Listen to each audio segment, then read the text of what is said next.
Welcome to another episode of Healing Through Love. Each week, we share ideas, experiences, and resources to increase the awareness of domestic and family violence and to empower survivors to grow and thrive. We talk with experts who share their advice, or with people who have experienced abuse, no matter where they are on their journey. This is all about healing through love. And now, here are your hosts, Charlene Lynch and Rose Davidson.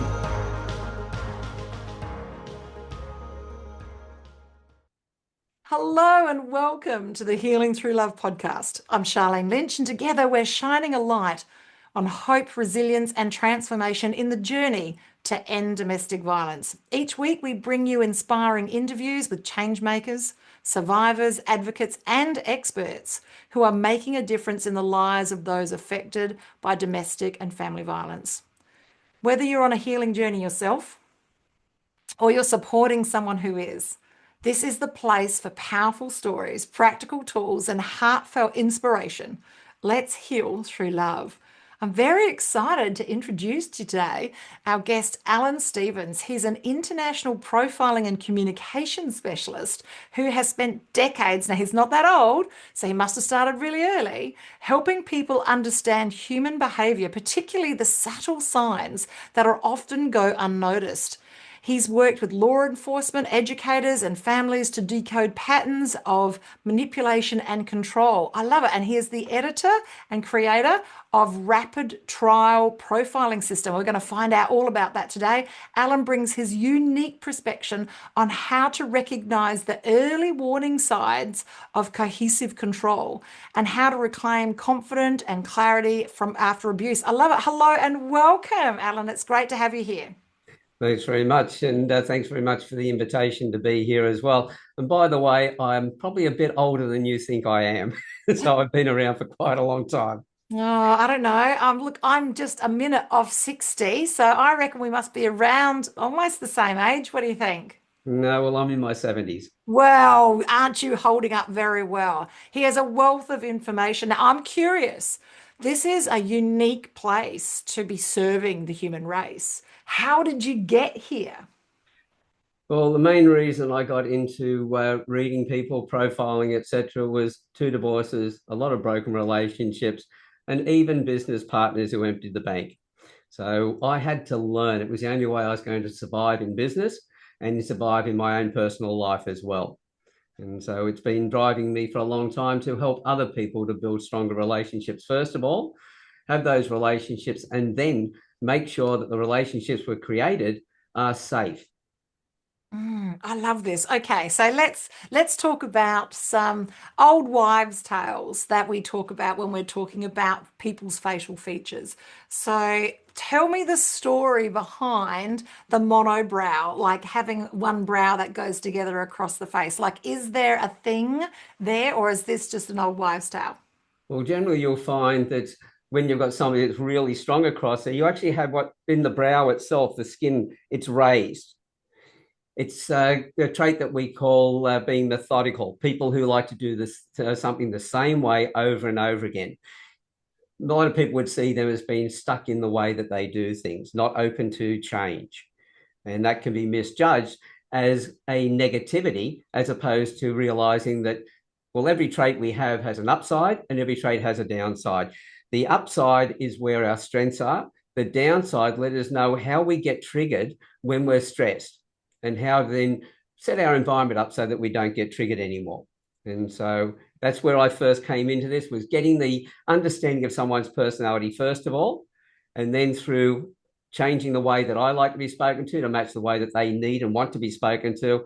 And then from the feedback from their body language and expressions to tell us, did we read them right? Is there something emotionally going on? And really, are they who they said they were? But most importantly, are they telling the truth? Oh, we're going to talk about mirroring in a moment, but I still got another question. So the thin upper lip, so a thin top lip, which I can see now so many people are overcompensating for that now with surgery and fillers and everything else that they do. Tell us the story behind a thin upper lip.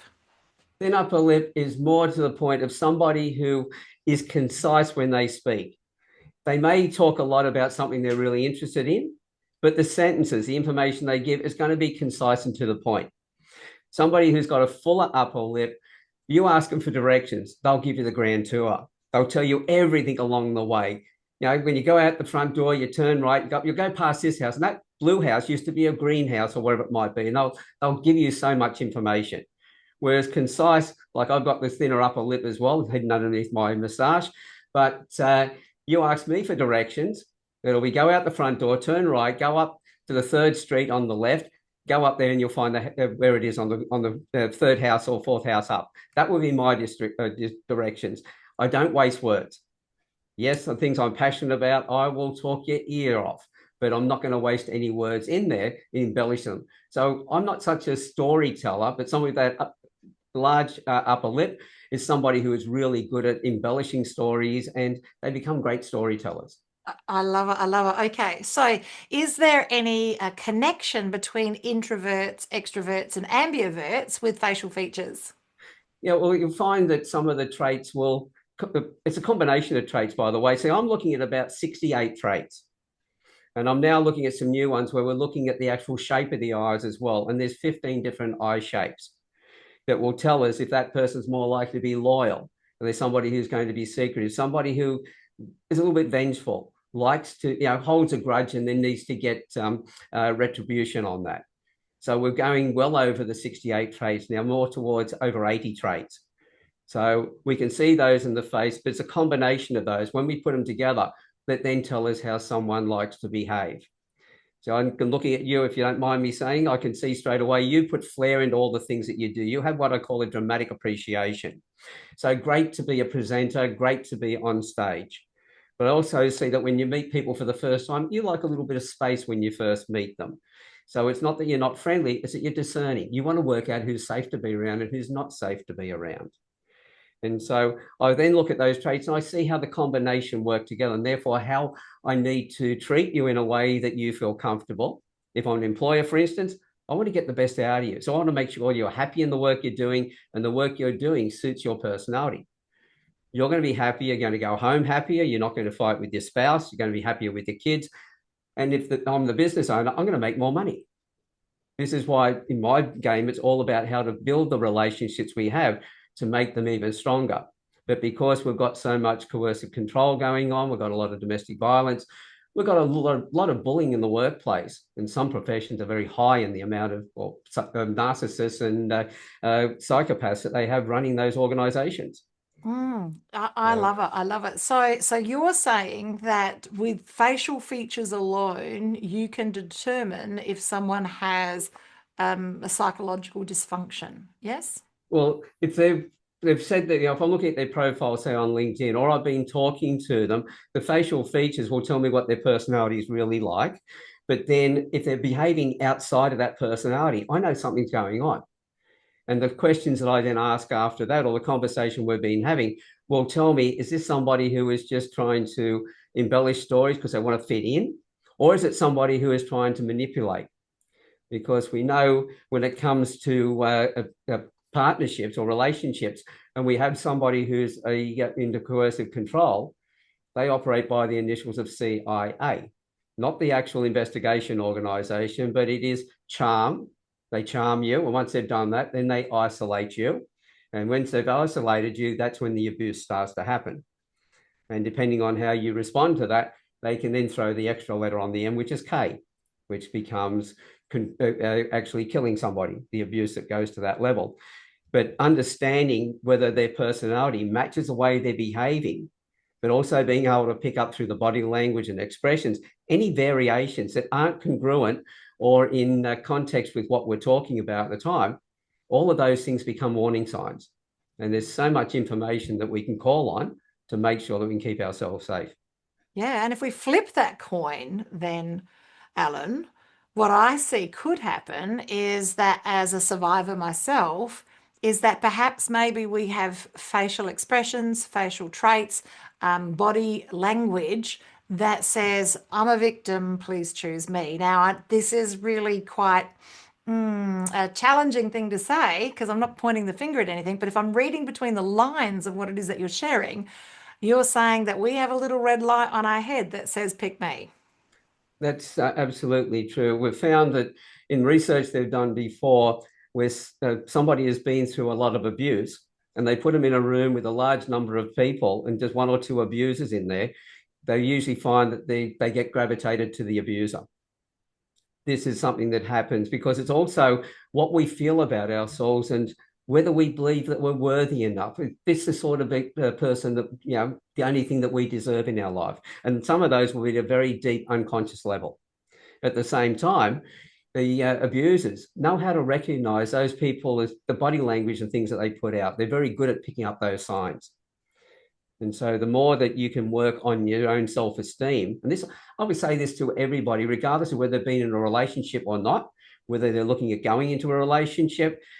And if you're happy about yourself and you feel right in that level, life's so much better. And the people you will attract to you will be the ones who want to be associated with that. And we know that everything we feel inside, we express outwardly. And so, well, I'll give you an example. You've somebody's speaking and everything sounds perfectly fine, but you have that gut feeling something's not right. We've picked up the non-verbals. Now, at the same time, if you've recognized somebody who you're talking to somebody and they sound like, or they look like somebody that's done the wrong thing by you in the past, people will say, oh yeah, but this new person proved to be the same.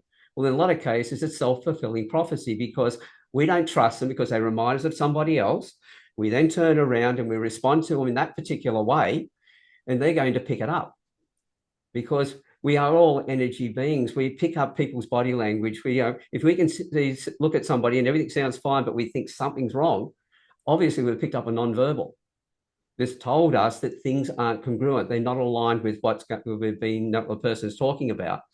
So if we pick that up ourselves, they're picking it up from us as well. This I is the love it. thing. So many questions, Alan.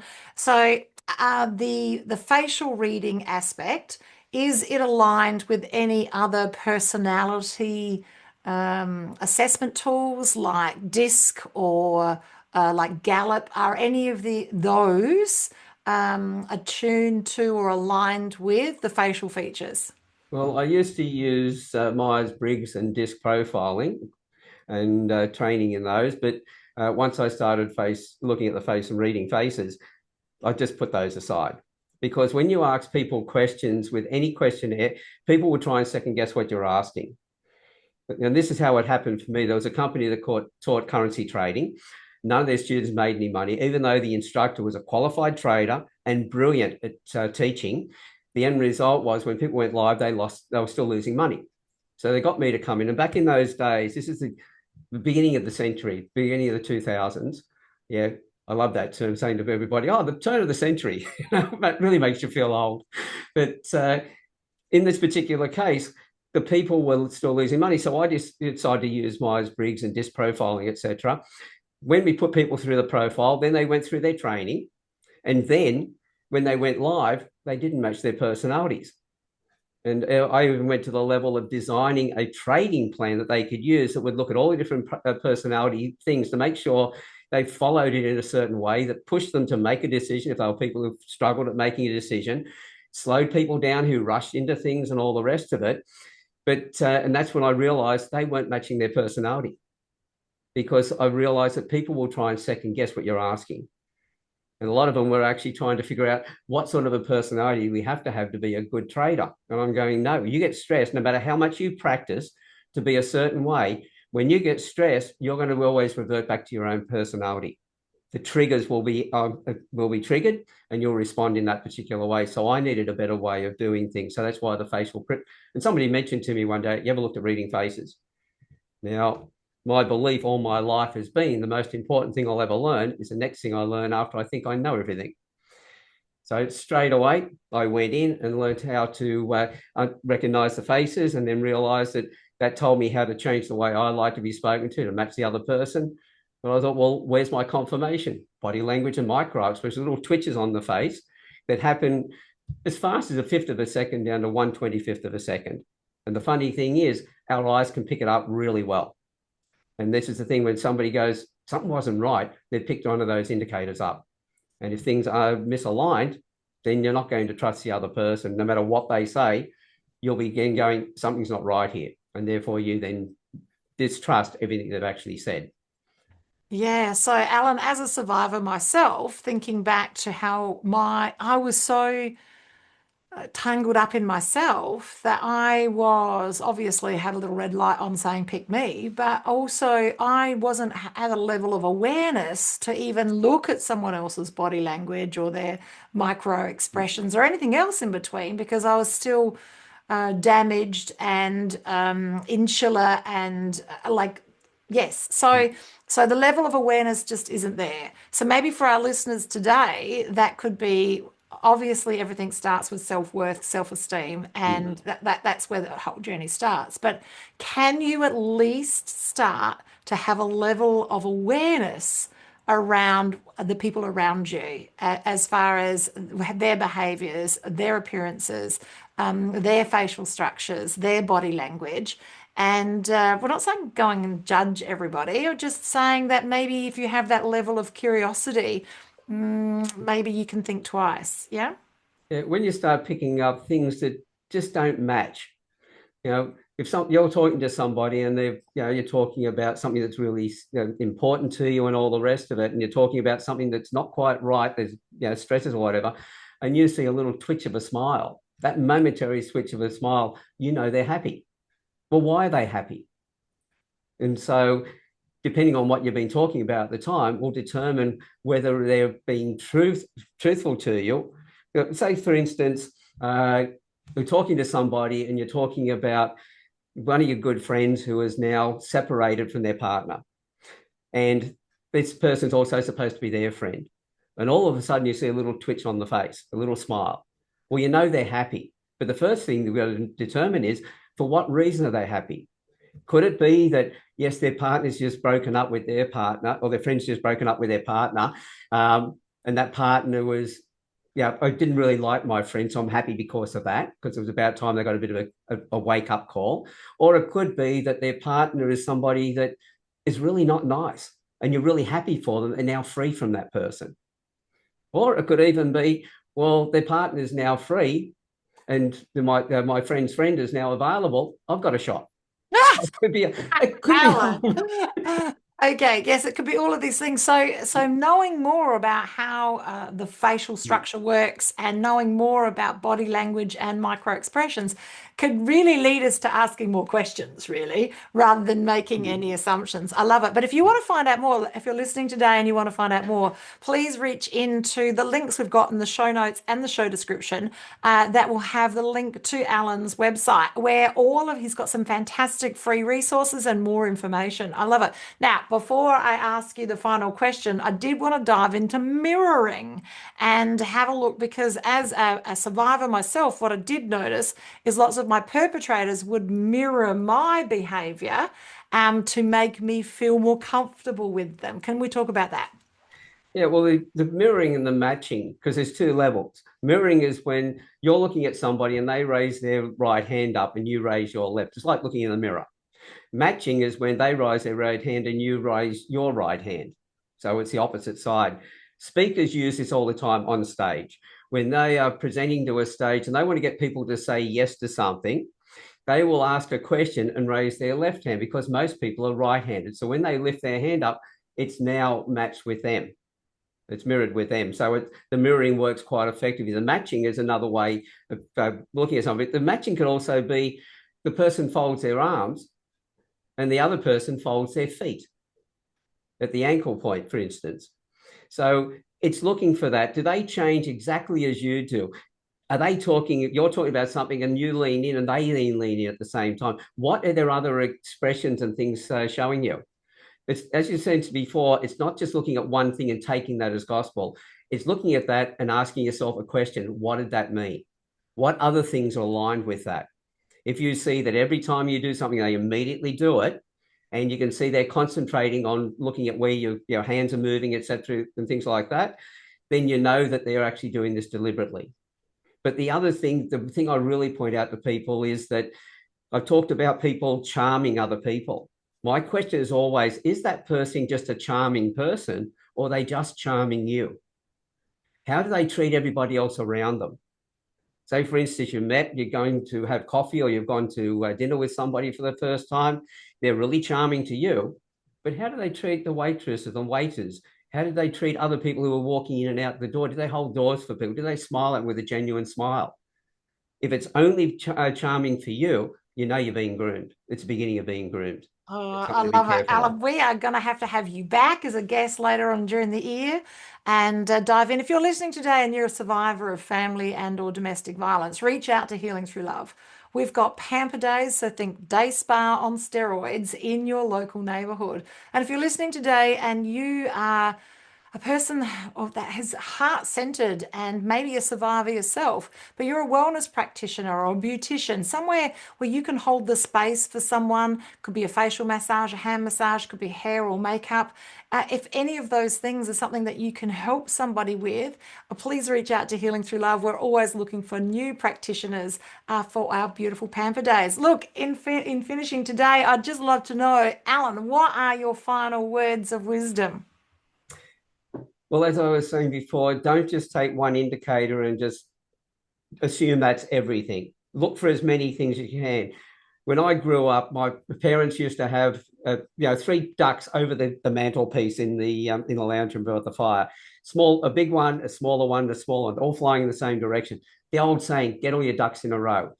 Make sure that what you're seeing all align. If they're mismatching, that you're thinking, oh, they're seeing something there that's telling me one thing, but you're seeing something else, question it, look deeper. But when all the ducks are pointing in one direction, then that's pretty much the situation. If that person is little twitches all the time that don't correlate, something's going on because of the multiple of things that are happening. The expressions align with the body language. All of that. If somebody's got their arms folded, what's the rest of their body doing? Are they facing towards the door? Are they listening in? Are they nodding, etc.? It's the combination of all the traits. So everything's in clusters, in context, and are they congruent with the situation as well? So always think of 3s. Oh, I love it, Alan. That is so powerful. Thank you so much for sharing with us today. We look forward to our next conversation. It's goodbye from us at Healing Through Love and a goodbye for Alan. Thank you. Thank you for joining us for this episode of Healing Through Love. You can get further resources, see the show notes, or simply reach out to us via our website at htlaustralia.org. Thanks so much for joining us, and we look forward to your company next time on the Healing Through Love podcast.